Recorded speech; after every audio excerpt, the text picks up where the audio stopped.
counting this money in $650. And I remember realizing my mortgage payment was $630. And I was like, $650, $630. Like, I'm living for free. I'm living for free. And then I remember thinking, well, if I could do this once, what if I moved out of this house and rented my house? Now I'm making money.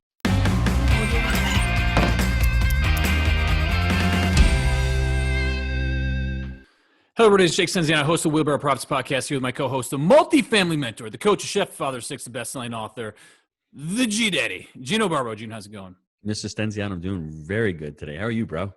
Always making it happen, big man. Today's guest is Brandon Turner, author and co-host of the BiggerPockets podcast.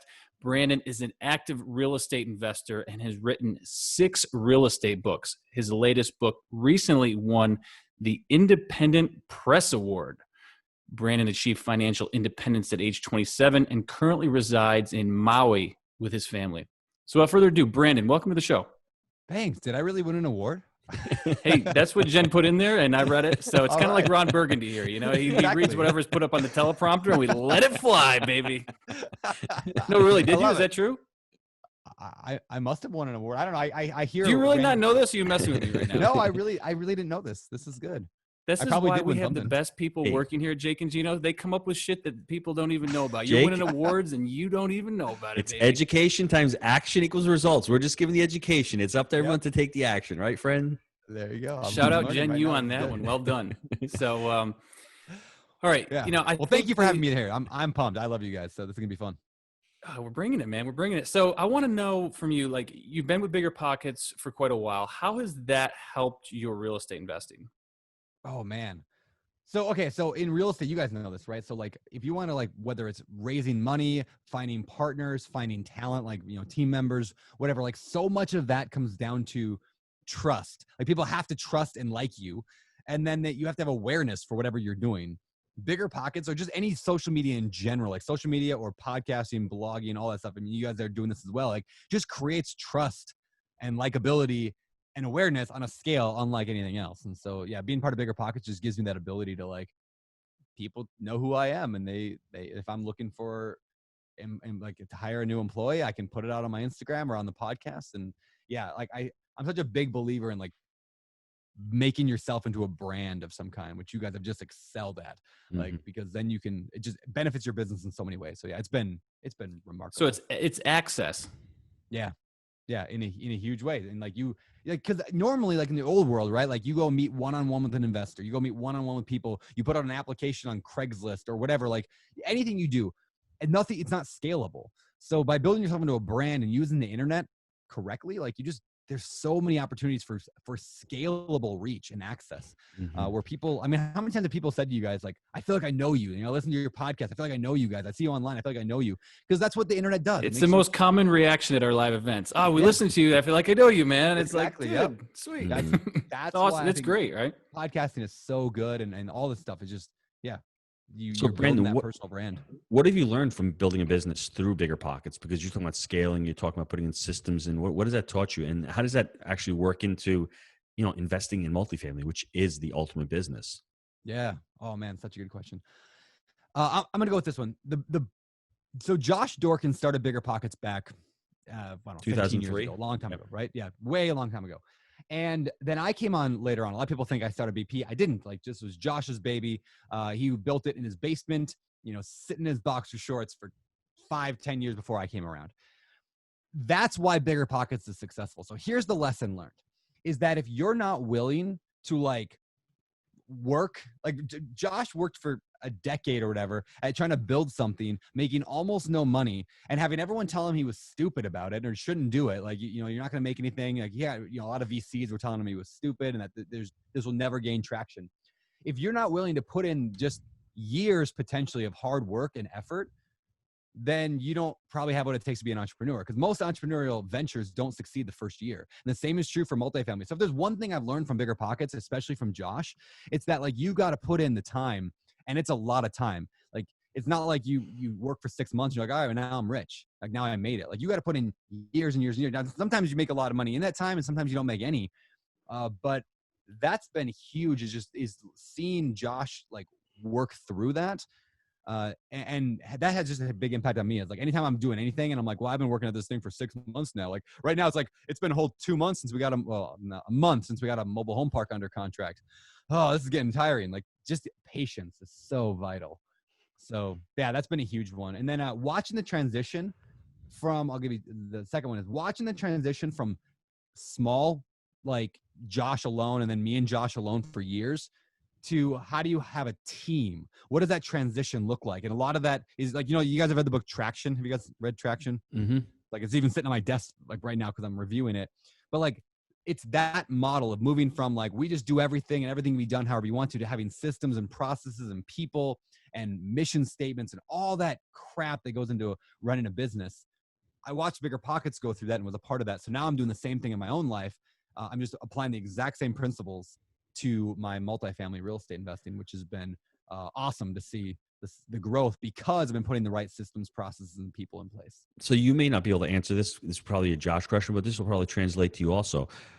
What made him stick through it? Because I know you need clarity in life, and I know my why. I know Jake's why. Do you have a why? I mean, because we always say multifamily is a long sport. It's like a long game, like a farmer planting a seed, watering the seed, making sure that you don't get hail, make sure you weed it, make sure you plant, you pick the fruit. That takes a long time, refining and rolling, a couple of years to get that money back out. Why was he what was he going through the pain? I mean, what was it for him to create this baby of his? Yeah, I think when I've asked him that question in the past and I've heard him answer it on other shows, his reason was basically the same as mine, which was like he wanted to be there for his kids no matter whatever happened. Like he wanted to build a legacy for his family that didn't require, working until you're 65 years old and too old to enjoy anything with your kids. I know when I was young, my dad's a meat cutter. He's been a meat cutter his entire life, worked at a grocery store. And he had to work 60, 70 hours a week sometimes growing up. So I didn't see my dad as much as I wanted to. And I love my dad and he worked his tail off to provide for our family. But when I was young, I was like, I don't want to do that. When I have kids someday, I want to be there for my kids. I want to be able to go on long vacations. I want to take time off. I want to be there for every dance recital, every ball game, every whatever. Like I want to be there for them. And yeah, Josh was the same way. I think if you have that strong, like, I know this, we have to trust, first of all, that the process works. If you trust the process work, like multifamily, I know that multifamily works. If I stick with it long enough, it is going to work. And so, yeah. Was it a gamble on the front end for you? I mean, was it like you're making 50 cents a week and like, what am I doing here? Or was it already established when you came on? BiggerPockets was only a gamble in that like my salary when I started. So when I was 27, I had bought an apartment complex, a 24 unit that put me at like 35 or 40 units total. And this is all in Washington State. So I had enough units to like pay my bills. I call that like level 1 financial freedom. So level 1 is like you can quit your job and get on a jet and fly to another country and go on vacation because there's no boss that tells you can't, right? Level 1 is you can get on a jet. Level 2 is you can buy a jet, right? Like you got money, you're rich, you can buy a jet. Level 3 is like you can buy the New York Jets. And so level 1 is all I wanted to achieve. And so I achieved level 1, which gets you out of the rat race. And then I could take a bigger risk. And so that risk was, I'm going to go join this startup, this small little company with one guy, Josh. What year was that?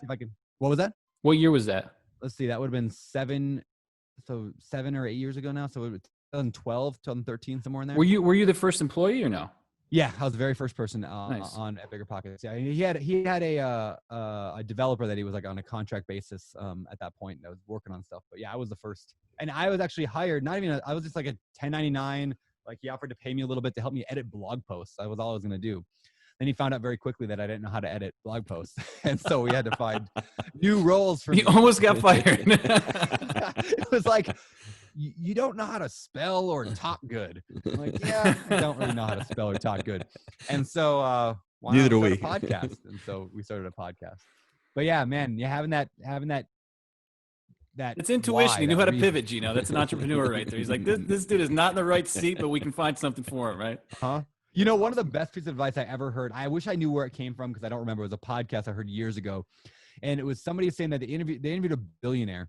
And they asked the billionaire, what's the secret to success? And he said, I'm a quitter. And they said, explain that. He's like, everything that I do, I quit. I try to quit as fast as possible. In other words, like I'll establish a system. I want to get out of that system, get somebody else into it. I want to quit that no matter what it is. So like my job at BiggerPockets for the last 7.5, 8 years has been to quit. Every single thing that I've done, we have found somebody else who can do it better. I've made the system, I've made it work, found somebody who can do it better, and then left that system. And so like I probably had 20 different roles at BiggerPockets. The only thing I'm really hanging on to right now is like podcast and webinar, because I'm like, it serves you, and that's really good advice at the same time, though. Brandon, do you know how hard that is for the 99% of the people on the planet? Because we're all ego driven. So we all have to hold on because we all have to have a purpose instead of saying, you know what, it's okay. I'm not great at everything. I may be great at starting something, but I can get somebody on that. That's a very difficult thing for people who are younger or who have that. So that's everyone out there. Listen to it. Listen to that. Jake, think we're I'm a baby, right? It's the Imma. It's the Imma holding on. I'm gonna do everything, baby. That's what it is. Yeah, so. that hit me hard. That was a great one. You know, Brandon, what I want to ask you really is, when you started multifamily real estate, you started investing. What has changed? What are the aha moments that have changed for you from the very beginning? Those, whether it's a limiting belief or it's one of those objections where I need a lot of money, I need a lot of time, to where you are now. So let the viewers walk through your steps over the last few years and see what your aha moments have been. Sure.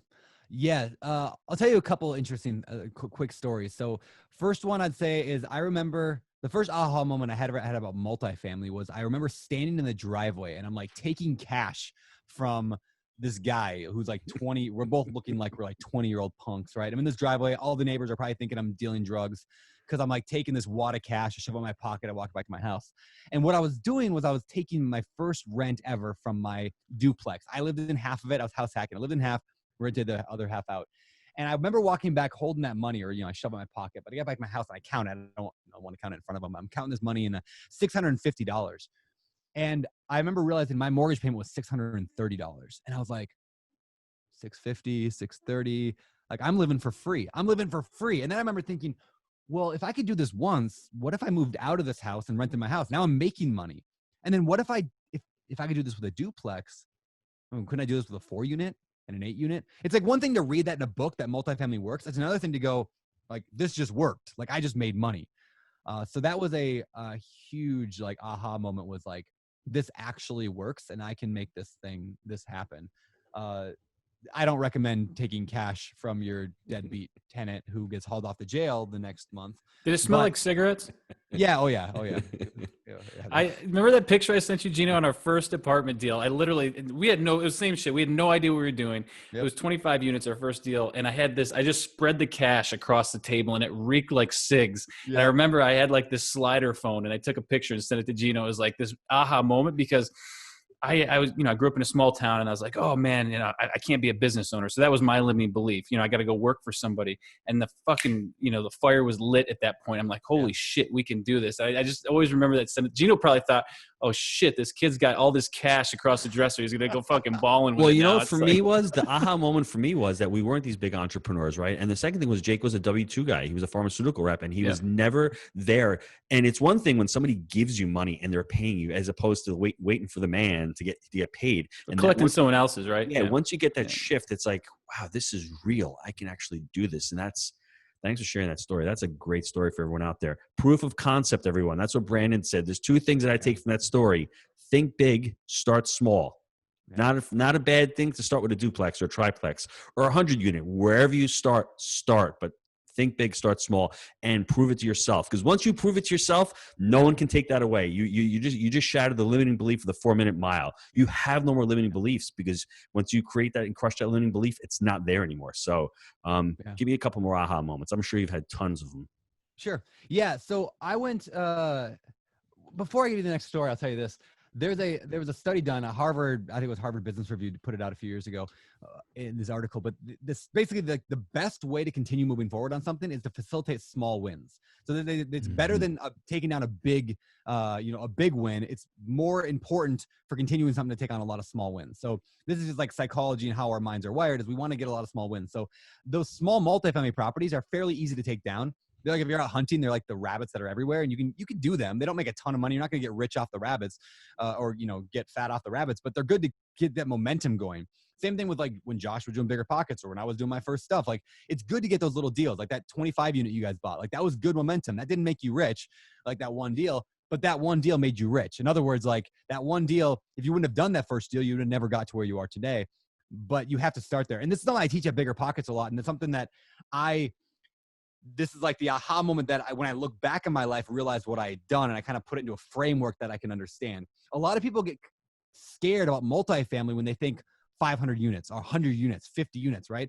Especially when I say, hey, if you were making $100 per unit, you'd only need 50 units to make $5,000 a month in profit.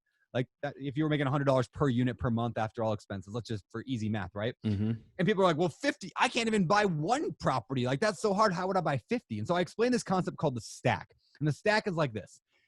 Level one, if all you did this year was bought a duplex, nothing else, you bought a duplex, and then you sat around for a year and just learned how to do it, right? And I'm not saying you have to start there, but just here's the logic, right? Next year, a whole year later, you buy a fourplex. You've already bought a duplex. You did the hard part. You started the train moving, the momentum's going. You buy the fourplex. You figure out how that works. You're like, okay, I figured this stuff out. And then maybe a whole year later, you buy an 8 unit. Now you're in the commercial world, right? You learn how commercial lending works, but it's still not a big deal. If you handled a fourplex and a duplex, you can handle an 8 unit. Year after you do a 16 unit, the year after you do a 32 unit, and the year after you do a 64 unit. After 5 years now, you're out over 100 units now. And you scaled conservatively. Like you didn't go crazy. You didn't start, like, I don't even know what real estate is. Let's go buy a 200 unit. Because that would be tough for most people unless you partnered well, which is the one way you can, jump levels of the stack is by partnering with somebody who's already gone through the stack. But like you scaled quickly, but conservatively. And those two things seem diametrically opposed, but they're not. You can scale quickly and conservatively because you just do it outside, what I call outside your zone of comfort, but within your zone of ability. So if you think of a two concentric circles, right? The inside circle is your comfort zone. The outside circle is your ability zone. And then there's your inability zone. You don't want to invest in your inability zone because that's where mistakes happen. But you also don't want to live in your comfort zone forever because that's where you get stuck doing single family deals all day long or duplex, triplex, and you never build up enough passive income to quit your job. So it's that zone of like where you're outside your comfort zone, but within your ability zone. So that's when I look back on my life, I realized that's what I did. That's what the stack was. I think it's interesting because you have people on each side of that. You have people that are like, they have to get their itis because they saw someone just did a 500 unit deal and they're like, I gotta go. And then they're maybe scaling too quickly or growing too quickly without scaling and they're going to blow up. And the flip side is you have people that are like, oh, this is a pie in the sky to your point, and I can't do it. Where if they just took action and got started, they would get their results. A lot of times, I like to say education times action will equal your results. And what I mean by that is if you get educated, you take action, you'll get that first deal done. Yep. Then I think it's people, systems, and culture. I don't think it's like you got to duplicate that thing. It's like, okay, I'm here, I've done it. Then you got to, exactly what you talked about with BPs, you got to focus on the people, systems, and culture, scaling up, EOS, whatever. But it's like, that's kind of where the people are like on the outside looking in, or they're in it and they're going too fast and they're going to blow up. So that's what we see a lot. Jake, I agree with that. There's a couple things I'd like to add to that. The first thing is community. I think if you throw in community, whether it's a Jake and Gino community, another investors multifamily community, a BiggerPockets, where you're getting held accountable. I love coaching. We've spent hundreds of thousands of dollars, Jake and myself, on getting personally coached because we don't know how to scale a business. We're in the Brandon Turner shoes of we've never done it before. So let's rip off and duplicate what someone else is teaching us, and we'll automatically. And that people like, I can't spend on my education. You're not spending. You're investing in yourself. It will always be there, and you're growing. And there's a book that I'd like to recommend to everybody. It's called No Can Do. I think it's written by Ken Blanchard. It's really about how you learn. I forget the 3 steps, but the thing is we have an information overload. You're on BiggerPockets, you're scrolling through stuff. You think you're learning, but you have the dopamine hit. You move on to the next thing. You need forced repetition, spaced repetition, where you read something, you do it, let it go for a couple of days, then go back and do it again. And I'll give you an example. I'll read a book that Brandon puts out. I'll read the book, then I'll go through it. I'll listen to it on Audible. I'll take notes on it. I'll take the notes, then I'll transcribe it to my computer. I have 3 or 4 different touch points on that book, and I've learned because I can rip through a book in 3 days. I can read 50 books a year. How much do I really remember? How much do I really learn? I'm not really learning, but I'm getting through it because it's such a dopamine hit. Because I love doing that. But what's the end result? The end result, you didn't do anything. And what Brandon's talking about with this stack, it's genius actually, because he's doing forced repetition. He's actually saying, let's buy the deal. Let's take our time. Let's go back. Let's learn. And he's staying in his lane. He's not going from duplexes to fix and flips to the Bitcoin and this shit. And that, you know what I mean? It's staying in the lane and growing that one thing. And I think you alluded to it earlier. It's time in this business.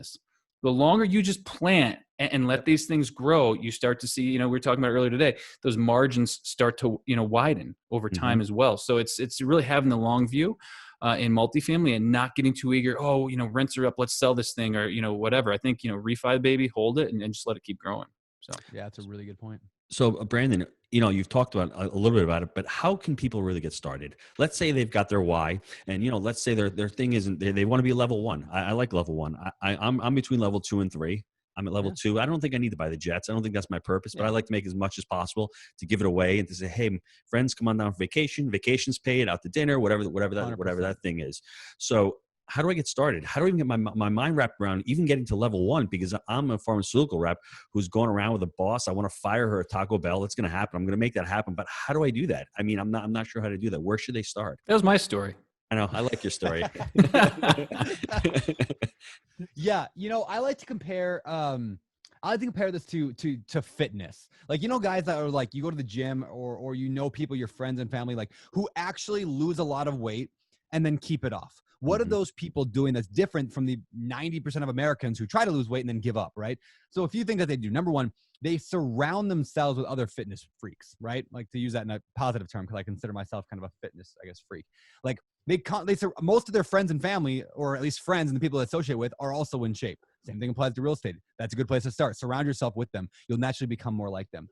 How do you know the old joke about like CrossFit? How do you know somebody's in CrossFit? They'll tell you. Because like I've never heard that, but it's funny. Yeah. I invented CrossFit, by the way, but that's a story for another day. Okay, yeah, exactly. See, they'll tell you. How do you know somebody's a vegan? They'll tell you, right? So it's like, how do you know somebody like like they naturally just talk about it to everybody they know? I mean, like, I can't get in a 5-minute conversation with somebody without me bringing up real estate. So like, talk about it. Like, it's a deal junkie, Gino. Yeah, it just becomes your identity, becomes your life. So, and those things don't require a lot of time or money. It's just like changing your attitude. Fitness people, they read the fitness magazines. They're not reading, they're watching the fitness shows, the documentaries, like they're consuming media that supports their life, right? And then they show up consistently and put in the work, whether or not they see results or not. That's probably the biggest difference between success and failure I've ever known in life.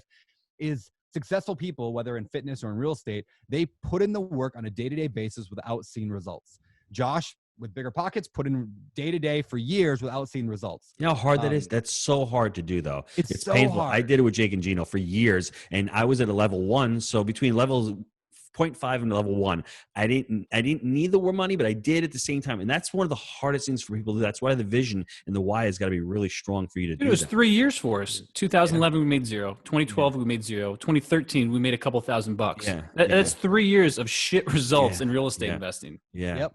But you stuck through it. Why do you guys Best think? thing we ever did. Bar none. stick Best through thing we ever did. Why? I stuck through it. For me, it was very simple. I want to be a role model for my kids, and I thought that I was put on this planet to do something better than just go to kitchen. And I could have done it in my business restaurant, but I didn't have the ability to think outside the box and say I can do it at the restaurant. I said, you know what, real estate looks like a good vehicle. And I chose a good vehicle. I had a great partner at the time. I want to work with this guy. And then we just started working together. And then all of a sudden, it's really easy to come to work because he's working his butt off. So I can't let him down. I can't let my boy Josh down. I can't let Jen down. So it's really catapulted in the fact that, I mean, it's just being kind of like going to the gym with another guy who's going to work out with you, right? No, Brandon, I have a chemical imbalance. Honestly. And so like, no, I really do. Like, I'm like super persistent and I just keep going. Like I'll be at the beach and someone will be like, oh, there's a Spanish ship that lost gold over here 20 years ago. I'll dig like 40 holes just be like, I'm stupid. So I like that. I like that. But yeah, I think that persistence just matters so much. So how do you get started? I mean, it begins with some of that mindset stuff, but then it's also just, I mean, obviously like reading the books and then taking small actions, get small little wins. What I like to do is to recommend, no matter what you want to get into an apartment complex, or you want to buy a single family house, I don't care. Analyze 100 deals in the market you want to buy in. Like go analyze 100 deals because after those 100 deals, you're going to feel so confident and ready to go out and pursue something. So like if you want to buy a mobile home park like I do, go analyze 100 mobile home parks. It'll take you a while. They're complicated, but like I can guarantee you at the end of 100, the first one, you're gonna have no idea what you're doing. The second one, no idea what you're doing. 10th one, no idea what you're doing. You're gonna figure things out. You're gonna make mistakes and slowly you become better and better at it. So build those rare and valuable skills, which are in real estate, it's marketing. How do you get leads? And then your underwriting or your analysis, like how are you figuring out how much you can pay for it? And then things like making an offer and negotiation. Like those are really rare and valuable skills that you can start developing right now with no money involved. You can just start doing it. And that is momentum that keep you going. Folks, he's not being cliche or lying to you either. So you can say, oh, go analyze 100 deals. I heard that on like a podcast. No, that's the truth. Yeah. You have to put in the work and you have to analyze a lot of deals. Gino, we bought 2 deals last year. correct? Yes, How correct. many That is deals do we correct. underrect? Over 250. Oh yeah. And This that's is not analysis. bullshit, people. Like, we're not like, you have to put in the reps, because good deals are not just, you don't go and just pluck them off a tree and they're everywhere. Okay. You Yep. have to look, and then you have to have a specific criteria. You have to have parameters in place that work for you. And that's, and you learn those parameters a lot of times by putting in the reps. Maybe you've done a deal and you're like, oh, I like this one. And you look for another deal that's like that and keep duplicating the process. So Yeah, dude, I call that like your crystal clear criteria, your CCCs. Yeah. I think everyone needs to establish their CCCs right now. Like, start now. You can adjust it over time as you analyze your deals. You're going to find what you like. I love that you said that, because it does change. Yep. But like, you got to get specific. Here's what the 5 parts of the CCC are. Number 1, pick your property type. You're going to buy a single family, you're going to buy a 20 unit. Now, obviously, if you say 20, you can go 25, you can go 15, whatever. But figure out, pick that property type. I'm going to buy large multifamily real estate. Pick it. Number 2, location. Where are you buying at? Because every location is different. You have to learn all new stuff no matter where you buy. So now, and one market's easier than 5. What was that? One market's easier than picking 5. A lot of guys Yeah. are like, I'm going to be in 15 markets. Dude, focus on that one market, expand there. Figure it out. Yeah. And once you get really good at it and you know it, then fine, expand later. But in the beginning, pick your location. What zip code are you going to invest in? Number 3, condition. Do you want fixer uppers or do you want something already fixed up? So pick your condition, like somewhere in between.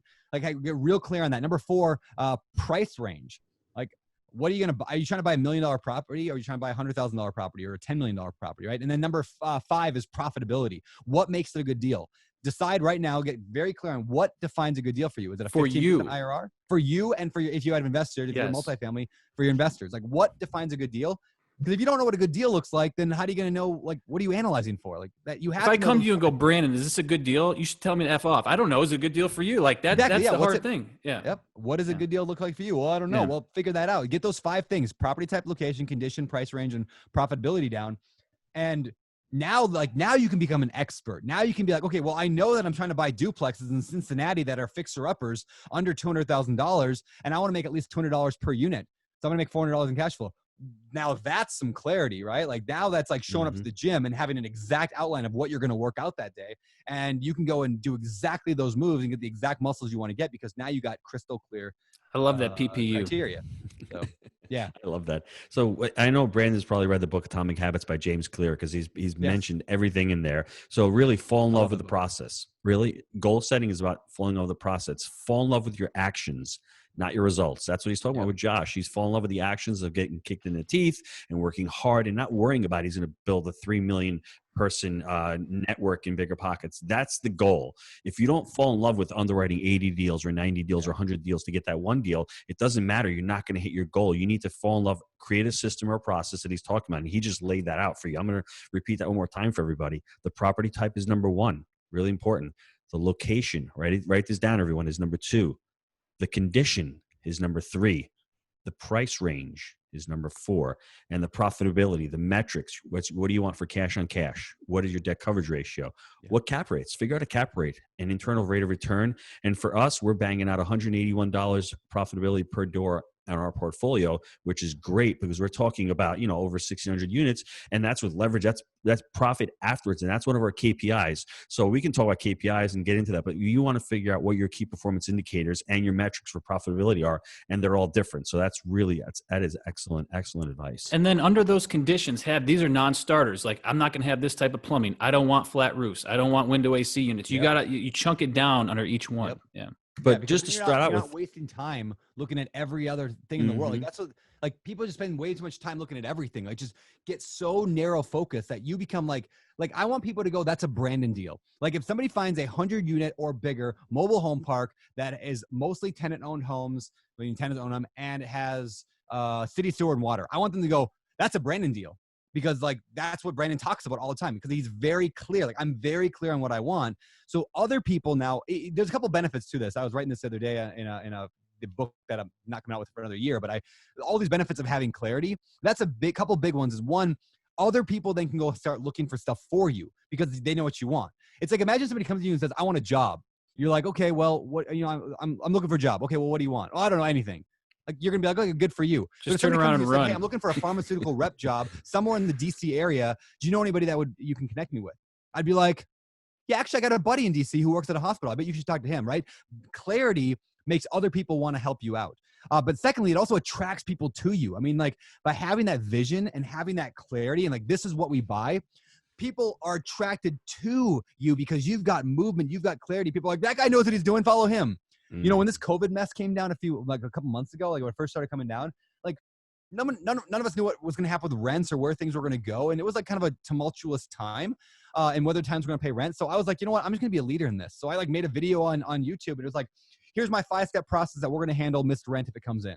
And like, I had to think through what does that look like? But all of a sudden I had a plan and that video has like I don't know, 250,000 views now of like people like, oh, that guy's got a plan, follow him. And like, it just was like, he knows what to do. Yeah, that's what to do. He knows what to do. Let's do what he's doing. So like part of being a leader sometimes is just making those decisions. Putting yourself out there, right? Get in the arena. I know where I'm going. The other thing too is like when we started, we had something we called a pitch book, and brokers would literally bring us what they deemed mom and pop apartment deals, and that's how we bought. So to that point, we laid out this is what we're doing, this is what we're buying. We passed it around town, and when brokers saw one, they're like, oh, that's a Jake and Gino deal, and they brought it to us. So you want to get your pitch book, your credibility book, whatever you call it, out there so folks see this, and then if they see one, they're like, oh, that's right down the fairway for these guys.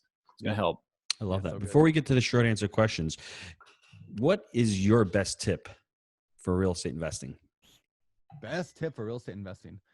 Ooh, man, there's so many good ones. Can I give you like 35? I'm just kidding. Give me 32. 32. All right. I'm going to go with this one. It might be cliche, but I'll say it anyway. Is like read a lot. Like read a lot, but read the way that Gino, that you said to read. Don't read just for like getting the information in your head, but like read a lot. And if you don't like reading, then listen to an Audible book. Like people have no, I think read a lot. And if you don't want to read, then you could listen to a podcast or whatever. But in other words, consume media. See, media, I believe, changes identity more than anything else. Like media changes like how you think. If you want to become vegan, just go watch a couple of vegan documentaries. You'll probably become vegan because you'll be like, well, yeah, it changes your mind. Like when you consume media. That's why there's a lot of like, you know, like talk about like parents letting their kids watch like, you know, R-rated movies or whatever. It makes kids, it changes their mindset, like the way our minds operate. So consume a mass amount of media about what that is if you want to be a real estate investor, especially if you're new. And a quick tip for you guys, I read this study once that talked about the best way to remember something or like that you read. And a lot of people talk, you've probably heard the story before. It's like, you know, we read 10%, we remember 10% of what we read, 20% of what we blah, blah, blah. And it's like, we remember most of what we teach. That's often what it said. But there's actually one higher than that. There's one thing that helps you retain information better than almost anything else that you read. And here's a tip. It's read as if you are going to teach. Like as you're reading, assume you have to communicate this knowledge on a podcast later on that day.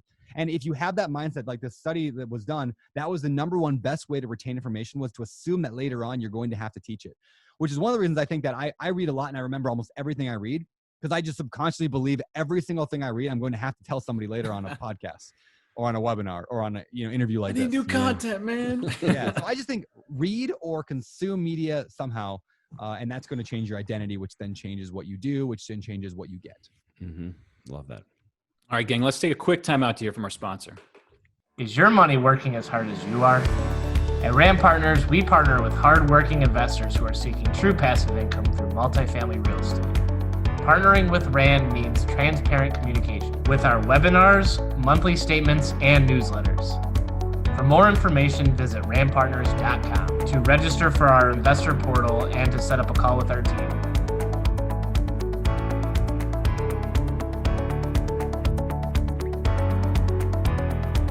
All right, we are back. I want to know about you and what you're doing. So give me the habit. What is the best habit for your success? Something you do on a daily basis. I wake up every single morning. And I'm gonna give a plug here, but it's not a plug because you can't even buy it right now. Technically, we're out of stock. But I have a journal that I put together. I've done like a ton of journals over the years. I've loved success-based journals. I did Grant Cardone's. I did Darren Hardy's. I have all these journals that are like, you know, they prompt you. Anyway, I didn't love any of them, and so I just made my own. And then I took that to BiggerPockets and was like, here, we should publish this. So anyway, we have a journal. You could do it on a piece of paper. It doesn't matter. The key though is like every single morning I identify what are my top 3 goals. And if you want to identify 5 or 2, whatever, it's up to you. But I do 3 goals. And then this is the tip, is I identify what I call my MINS, M-I-N-S. It's your most important next step. Because every single thing in life that you want to obtain has a MINS attached to it. It's something that's you can do the very next thing you can do.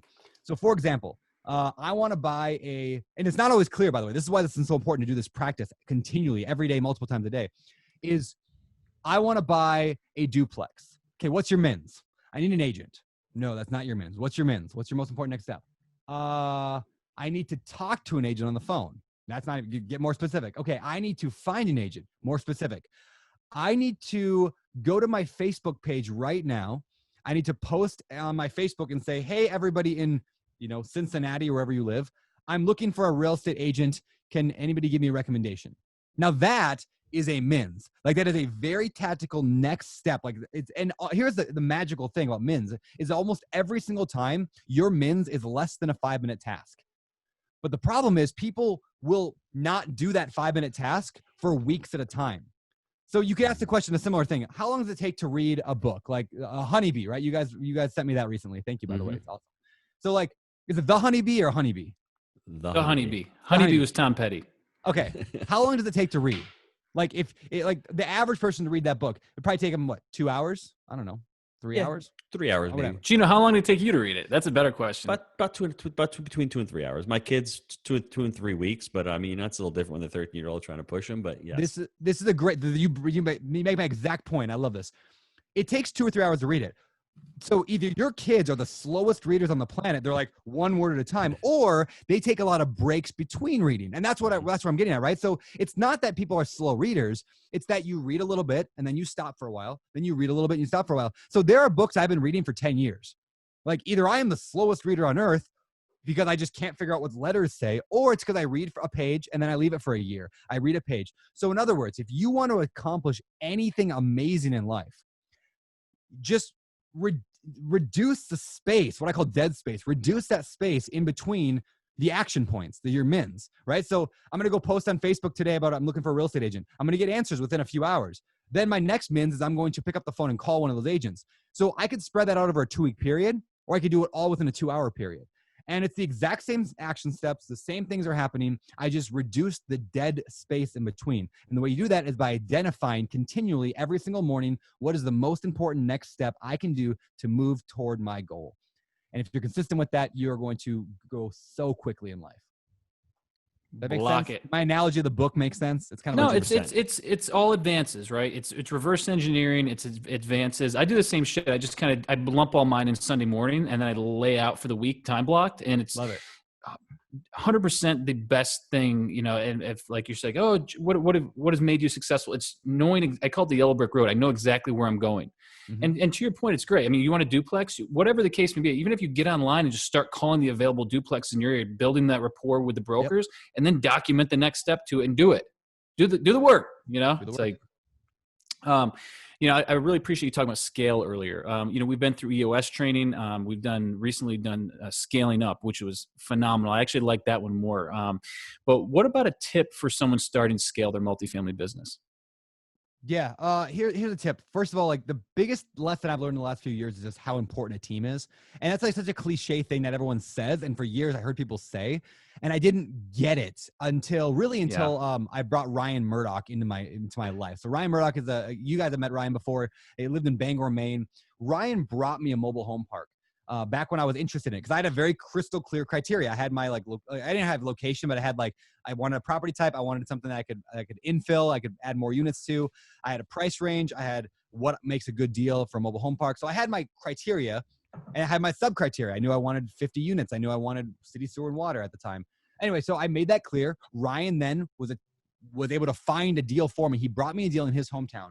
I said, I'm not doing that deal unless you partner with me. So I brought in Ryan, and from that point on, now we have 6 or 7 people on staff total, or, between partners and actual paid employees, we have 6 or 7 people now. And it's amazing to watch what happens when people are doing that role that they were born to do. Like Mike Williams, my guy, Mike, he's my investor relations guy. He's the most personable person you'll ever meet. Everybody loves Mike the minute they talk to him, and they trust him and they like him. They want to give him a hug. Everybody does. You guys would love him. He's so good at investor relations that it's it makes me sad that I'm not that way, right? Because he just loves it. And so you get people on the bus and in the right seats, to use a Jim Collins analogy. Like, it's amazing to see what happens. But here's a tip, and it's a super long answer. Here's a tip. You never know what somebody's going to be like until you work with them.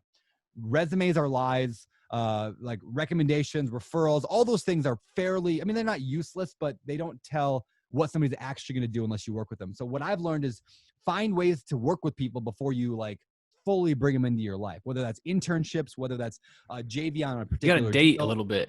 What?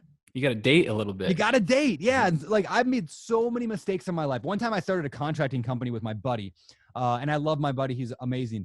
But I discovered the first day that this was a terrible idea. And I shut the business down like a month later. Like, cause I didn't want to fire him. So like, I just flat out shut the entire business down. This is like 10 years ago. Cause like, you never know how someone's going to be until you work with them. So don't get married on the first night, but find ways to date a little bit to get that feeling. And Ryan proved himself several times. And now Ryan runs my mobile home park empire. We're at like 600 units right now. We're going to be at 1,000 by the end of the year at least. And so like, give us some tips for dating employees. Oh, dating employees. Don't let HR know. No. So the couple things that I've done. Dating potential employees. Yes. So a couple things I've done. This goes back to the brand. What has BiggerPockets done for me? And not just BP. Anybody can do this. Is build some kind of social media following our brand. Is we offered basically an internship, for lack of a better word, where we said, Nice. hey, if you help us underwrite deals, we'll give you a piece of the deal. We'll give you a part of it. And there's a lot of people out there who have no money whatsoever, but are so good with a spreadsheet that like they would love to do that. So I had like 700 people apply like for this underwriter, get a piece of the deal position. Like 700 people back in the day applied for that, which was crazy. And we found this one guy. And anyway, Walker's now part of our full-time team, makes a good salary, gets a piece of every single deal we do because he proved himself. Out of 700 people, he rose to the top. But we actually hired 12 people. Well, we had 12 people in the groups, and Walker just stood out. In fact, Mike Williams, my investor relations guy, came from another group we had of people, which were basically like cold callers or salespeople. Mike stood out as a leader among them. Now those two guys are running my team. So group stuff is a great idea. And then you just got to meet a lot of people. So start going to events, go to your guys' events, go to the BiggerPockets stuff, go to local real estate meetups, meet lots and lots and lots of people, and then find little ways to work with them. And that's how you can date. So the important takeaway here, no social media, no interns. Big social media, 12 interns. Yes, exactly. Okay. Yeah, I'm fascinated by just the internship thing. And maybe internship is the wrong word because I pay people, like, especially with equity. So maybe it's more of like a partner kind of a thing. But the idea is like, I'm just fascinated by that. And I want to do more and more of that in the future because I think there's a lot of value that you help them, they help you, and everybody wins. Nice. How about a book reco? Oh, there's so many. Some that's made an impact though, like really moved the needle for you. Have you guys read 4 Disciplines of Execution by Chris McChesney? Mm-mm. Oh my gosh, put that on your list. I think I have. Have you? I love that book. I think it's he's a part of like a bigger like Stephen Covey or something, right? He's part of the Covey and that's they did the Gaylord in that one. Like that was like one of the case studies. Yeah, I remember that from back in the day. You read it. So I love that book. It's basically like, look, what Traction did for me for like Traction is I like Traction. It's like, here's how to operate the daily running of your business. Here's how to set the goals and to do this and to make sure everyone's lined up and all that. What 4DX is, or 4 Disciplines of Execution, is like, it's like, they call this the whirlwind. It's just operating your business as the whirlwind. It has to happen. It's not a bad thing. It's just your business is whirlwind. This is what we do. It's just the day-to-day running. But what about the next level? What about setting a goal that your company's going to do the next big thing? So what's the next big thing? 4DX is about that. Is about that next level. And so the 4 disciplines is like basically set a big goal. Did they come up with the BHAG in that book, or was that a different book? BHAG was somebody else. I think Jim Collins was BHAG, but somebody was BHAG. But they have their own version of it. It's called the WIG, the wildly important goal. Yeah. You set the wildly important goal for the company, and then each individual person has that wildly important goal. My wildly important goal, raise and invest $10 million by basically the end of Q2. Like that is my goal. And we're at like 9 million raised out of the 10. So I'm almost to my wildly important goal. The company has a big goal though, is to invest. My company goal is $50 million owned by the end of this year. So then my goal lines up underneath that. So then number 2 is establish lead measures. What are those actual steps you're going to do on a weekly basis? One of my lead measures, I send a personal video to 10 of my investors every single week saying, hi, thank you for being part of the fund. Thanks for doing this. If you have any questions, let me know. I just send 10 quick 1-minute videos to 10 of my investors every week. Why? Because I believe that lead measure is something that I can do over and over and over that's going to allow me to raise more money long-term. it supports my goal. So it's a lead measure. I also post twice on social media every week about raising money or about finding deals. So these are lead measures, right? This is just basic business 101 is don't rely on the lag measures, the results. What are the action steps you can do? Everybody in my entire company has their own lead measures. Every single Monday morning at 7:30 a.m., we have a 15-minute meeting where we all go through that. I'll get to that in a second, though. The third discipline of 40X is have a chart, like have a graph. Basically, each employee, each person on the team has their own way of graphing their progress towards their chart. So I have like a chart. I have a checkbox. Have I done my 10 videos? Have I done my 2 social media posts? And then the fourth one is a cadence of accountability. You have a meeting once a week. This is outside all your other meetings. Once a week, we get together 7:30 a.m. Monday morning. And everyone says, my WIG is this. The company WIG is this. My personal WIG is this goal. My lead measure is this. This is what I did. This is what I didn't do. This is what I'm doing next week. It takes 1 minute for me to say all that. And then now I've held accountable to my lead measures. I'm held accountable to my progress. I've showed my graph. This is where I'm at, guys. We're at $9 million out of 10. And that process has made such a massive impact on my business and a lot of other people. So that, again, super long answer, 40X. It's a great book. Rock on. Rock on. What project are you excited about right now? I'm excited about the 3 things. The mobile home park stuff always fires me up. I just really enjoy buying mobile home parks right now. And I will say caveat that I'm not saying mobile home parks are the best investment in the world. I picked it. In fact, there's a line in Traction that says more important that you decide than what you decide. It's more important to make a decision. So rather than jumping around, I just said, I'm going to set a criteria. Mobile home parks is what it is. I went for that. So I'm very excited about mobile home parks. Number 2, I'm writing a new multifamily book. Doesn't come out for a year, so don't, people can't go buy it or pre-order or anything like that. But I'm in the middle of writing that, and writing fires me up. And third, just like reaching more and more people with like education, like podcasts and Facebook Lives and all this, just like what we're doing right now. I love this stuff. Fires me up. So what's the best way for folks to get a hold of you or your company? I'm like a 13-year-old girl, so I'm on Instagram all the time. You can find DM me on IG, yo. Yeah, you Get can me on the IG. Hit me on the Snap. Yep, hit me on the gram. Beardy Brandon, beard with a Y. So think beard with a Y, Brandon. And then the actual company is opendoorcapitalllc.com. Opendoorcapitalllc.com. Because you're open to taking all the money in, correct? We are open to taking all of everyone's love and capital. Okay, very good. G-Dad, what you got? Open, man. The door is open. I've got a lot here. Took a lot of notes. First thing is Brandon has written more books than most people have read. Books. Number 2, Brandon's won the Independent Press Award, so he's won more awards than I've won. So that's pretty awesome. I gotta look that up. I don't even know what that is, but apparently I won. That's great. Number 3, long game. I mean, we preached the long game. We preached, even on a podcast we did this morning, Jake and I. The guest was amazing, like Brandon. He preached a hard work ethic. It's a long game, and there's a lot of work involved. The vision is number 4. I love what he talked about, the level 1. To have clarity, write down level 1, quit the job. That's what we should all be striving for. Quitting our job and reclaiming our time. I love that. Level 2, buy the jet or buy the boat, right? Yep. And level 3 is buy a sports team. But there's no right or wrong answer. It doesn't, whatever it is to you. I don't want to be level 3. I don't really need it. I'm good with level 2. Level 2 is good. So figure that out, I think. The next one is the proof of concept. You need to prove it yourself. And like Brandon just said a couple minutes ago, you need to pick it yourself. Pick up the phone and take the action yourself. Once you own it, it's all about the mobile home park or it's all about the multifamily. Really important. Fall in love with your actions, not the results. Fall in love with the process. Read that Atomic Habits.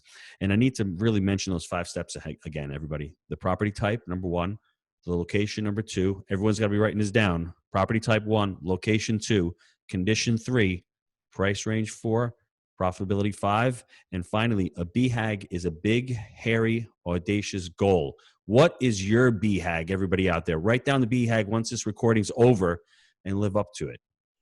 That's all I got, Mr. Stenziano. How about you? Amen. Word to mother. No, I love it. Brandon, thanks for your time today. I appreciate it. Yeah, thank you guys. This is a ton of fun. Thanks, Brandon. Awesome. See you guys.